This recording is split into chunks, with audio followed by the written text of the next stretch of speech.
Okay, so now that we know what outs are, we can look at how a game is played, and ultimately, how do you win a game of baseball? Each baseball game is divided into sections, which are called innings. In the top, or the first half of the inning, the home team will be in the field on defense, and the visiting team will be batting.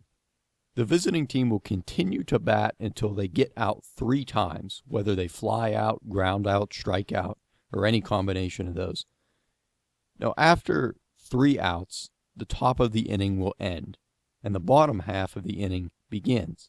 For the bottom half of the inning, the home team will bat, and the visitors will run out onto the field to their defensive positions. The home team will bat in the bottom of the inning until they are put out 3 times.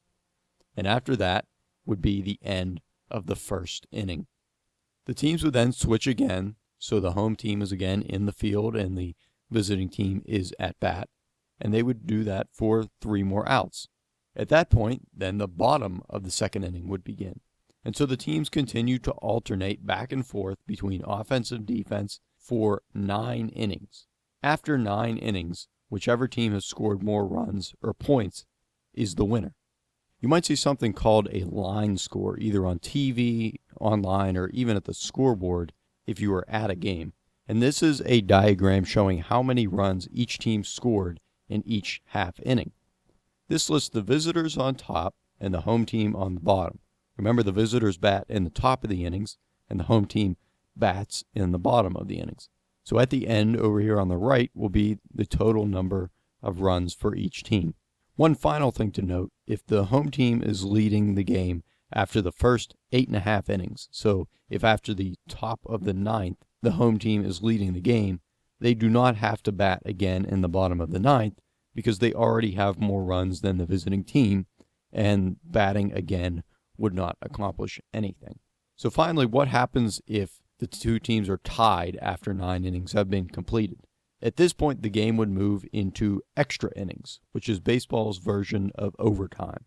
There is never a tie in baseball, so the teams will continue to play extra innings until one team is leading after a complete inning. So if the visiting team were to score a run in the top of the 10th inning, the home team would still have a chance to bat in the bottom of the 10th inning. If the home team then fails to score, the visiting team would win. If the home team scores 1 run to tie it up in the bottom of the 10th, then the game would again be tied, and they would continue for as many innings as they needed until the game was no longer tied. Now, if the home team is able to score 2 runs in the bottom of the 10th, that would put them in the lead, and they would have won the game. They don't even have to keep playing until there are 3 outs.